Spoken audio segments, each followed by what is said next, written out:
Efectul bătăii aripii de fluture s-a resimțit de fiecare dată în relația dintre Statele Unite și Europa.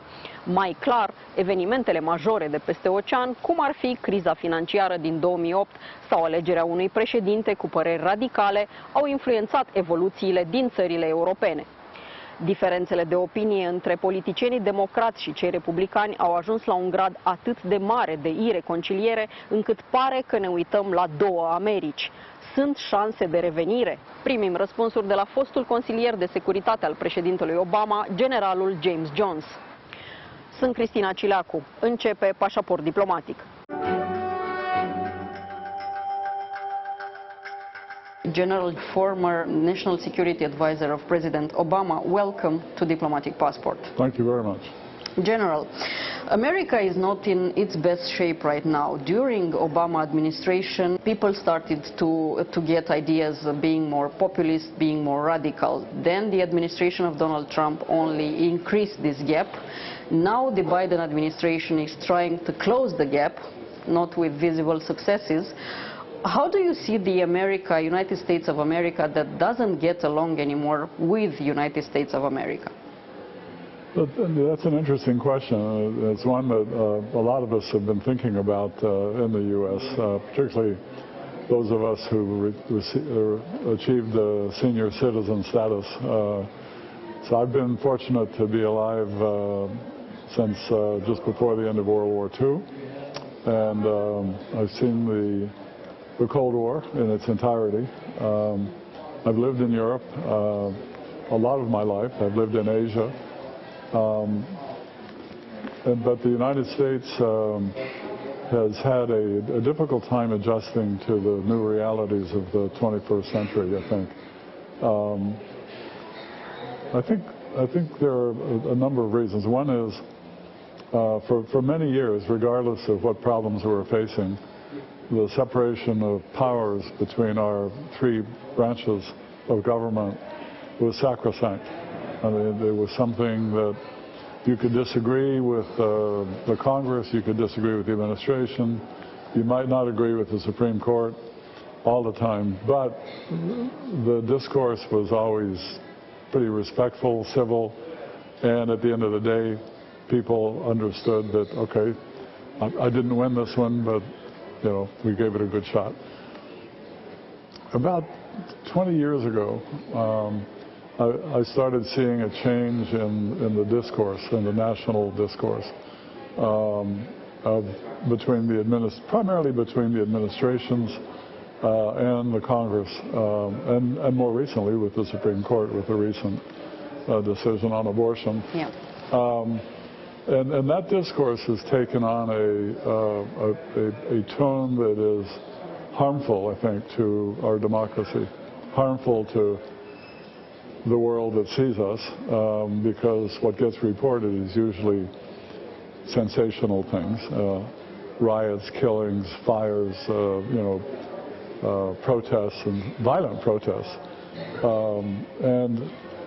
and I think we're going through a moment where we have reached kind of the bottom in terms of the relations between the three branches of government and the people of the United States, who generally do not like what's going on. The administration will always bear the brunt of that criticism because that's the way the system's set up. But I do think we will turn the corner back to the way things were before, maybe a little bit different. I think another thing I think is that people are reluctant to run for office in our country now because of the vetting process they have to go through, and not that people have something to hide, but people say things on social media that becomes dogma. It sticks, even if it's completely false. Mm-hmm. And really quality people say, why should I put myself through something like that? So there are some things that we have to work out a little bit. We're talking about more regulations about the social media and what you can say and what you can do, and hopefully in some way we'll police ourselves. But I don't think this is a permanent some people say decline.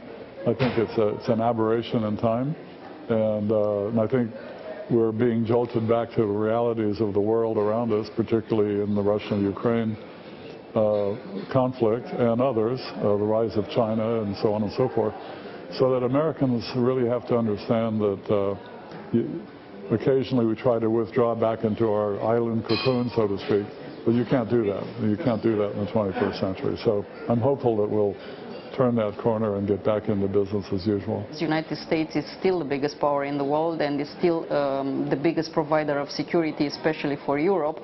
Of course, United States has bases all over the world. NATO also becomes bigger since we have 2 more new members. Let's say the good guys are okay, are ready, but then again the bad guys are also ready to take over the world. Shall we think that besides Ukraine we'll have something like a new war in Asia? Well, I hope not. I fervently hope not, and I think how the Russian-Ukraine war ends is very important. And you know, we have, I think one way to characterize our current situation is that we have a struggle now between autocracies and democracies.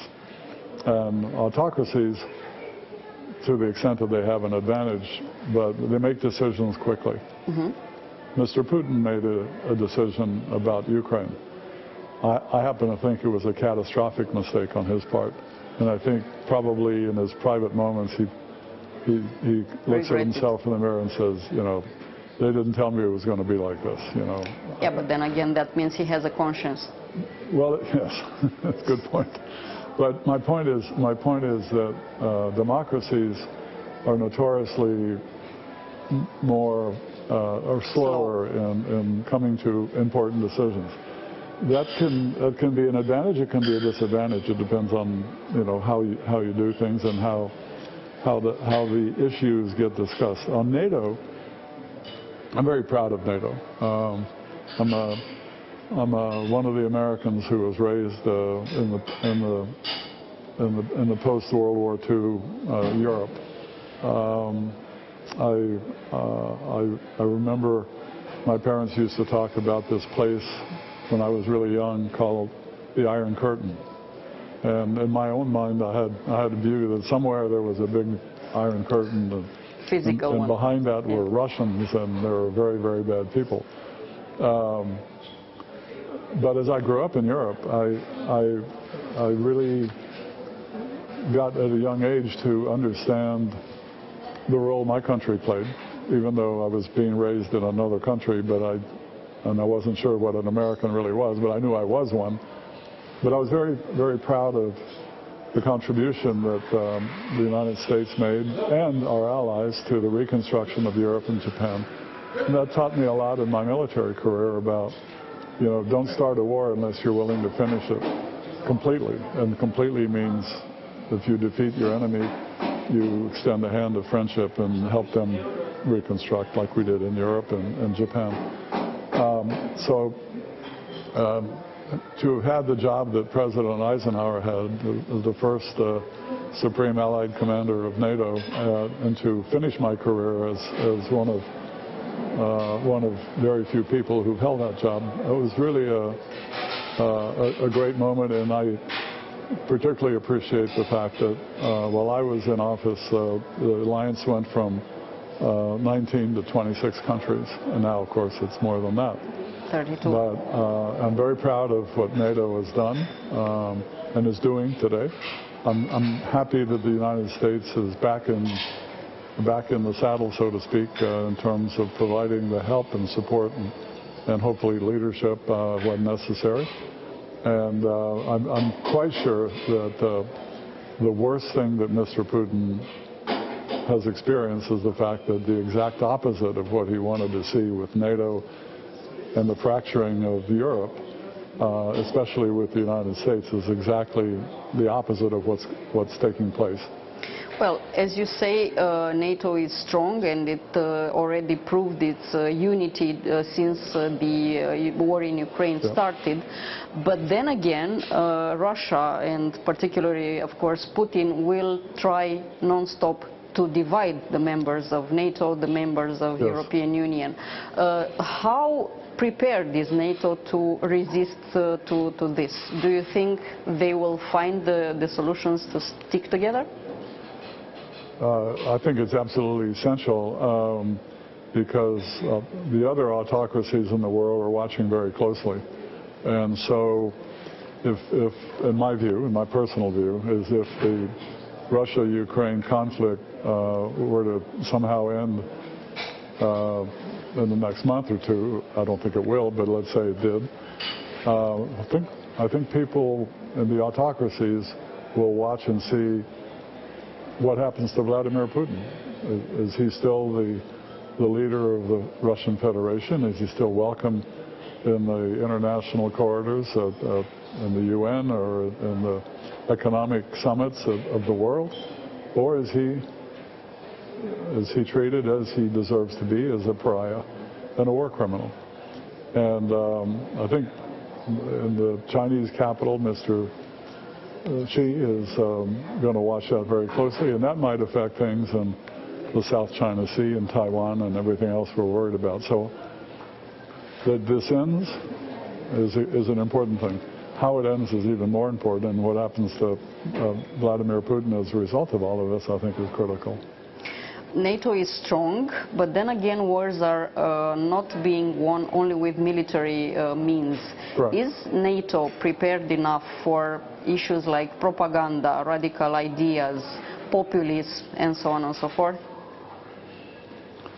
There's one thing that Mr. Putin is very good at, and that is disinformation. And I know from my time in NATO and Europe, I was there when he weaponized energy in Europe back in the early 2000s. And I'm familiar with what he's done in our country as well. So it's not just Europe, it's all of us. And I think we have to do a much better job at countering this, the Russian disinformation and the penetration of our societies in social media and otherwise we run the risk of losing, shall I say, the more uneducated people of our society who are susceptible to that kind of propaganda. And there's nothing new here. It's hard work, but you have to be vigilant. And on that score, I would like to see us do a better job. Since Putin weaponized energy for such a long time, shall we say it was a lack of vision from the leaders in the West not to disengage their countries from Russian energy? What's your view on that? You can disengage if you want to, but you need to have another source, right? And what was a very, I think, important moment in time for the United States is that we became fairly independent of energy. Unfortunately, the Biden administration has chosen to put a moratorium on fossil fuels, despite the fact that we have an abundance of it. And it seems to me that in this moment of need, in this urgent moment with our friends and allies in Europe, that we should do what we have to do to supply Europe with the energy that it needs. And I know that we can do this, and I think we should do this. So I'm not terribly happy with our position. And to have the president go off to Arab countries to, ask for more production on their part when we're not willing to do, what it is we can do, seems to me to be a little odd. You also said that we should look at Putin if he's still well received in the rest of the economic world, the rest of the civilized world. Mr. Putin show and still shows that he has a lot of resources when it comes to energy, and he also controlled the resources of other countries from the heartland of Eurasia, from the Caspic region. These people, even though they are willing to help Europe, for instance, maybe they look first towards Moscow and then take a decision. So who is going to win this different war? I think Mr. Putin's entire strategy was based on his belief that Europe and the United States do not have the staying power, will not make the commitment in time to prevail. And frankly,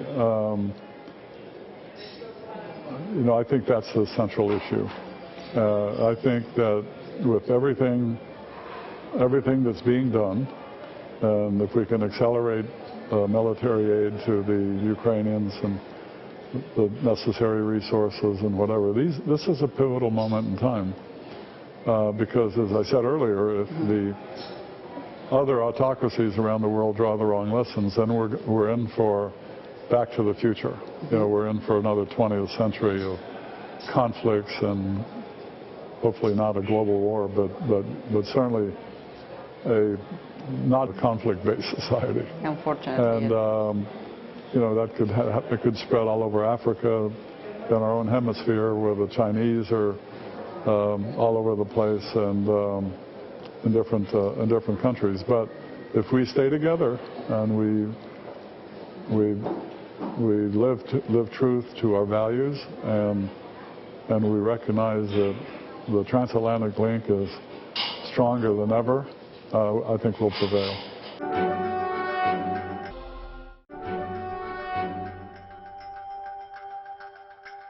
You know very well the Middle East. You spend a lot of time from your career there.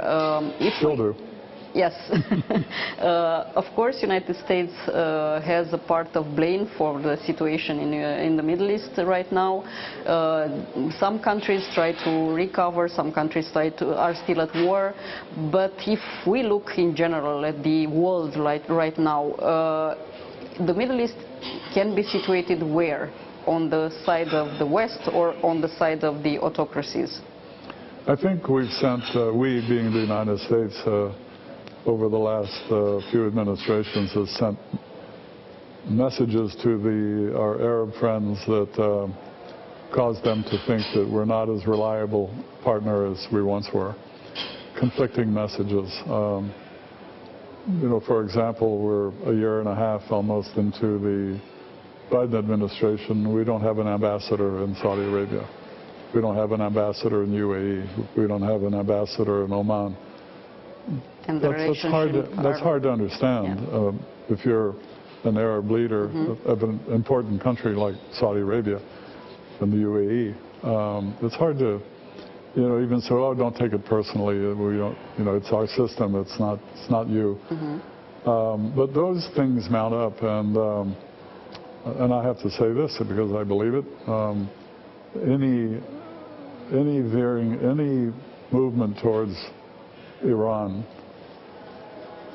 to believe that you can negotiate with the Iranian regime, is, in my personal opinion, a fool's errand. I don't believe the regime has any intention whatsoever to negotiate. I wouldn't trust them as far as I could throw them.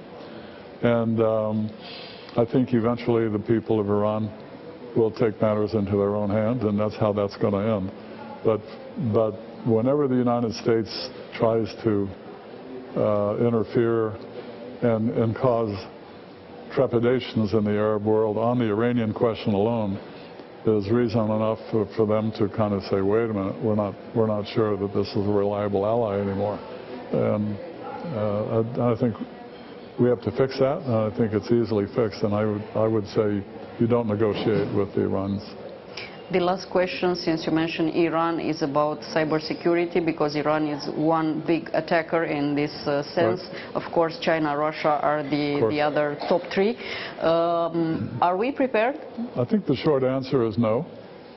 but there are different vulnerabilities. You know, I think, you know, within the alliance, when I was in NATO, we did a study on the vulnerability of critical infrastructure, ports, railways, airports, things like that.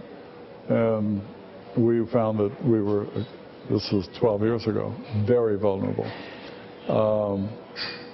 I think that the protection of our intellectual properties in the public sector and in the private sector needs a lot of work. The good news is there are some technologies that are coming online that will allow us to be safer, both in critical infrastructure but also in the protection of our intellectual properties. And I think that this is one area where the North Atlantic Treaty Organization as a whole should really focus a lot of its energies, because you name the countries that are the, you know, that are the bad guys there, so to speak. But the good news is, and I spent a lot of time in this domain, that there are technologies coming that I think should be shared with our friends and allies to make us all safer. General Jones, thank you so much for this interview. Thank you. It's a pleasure.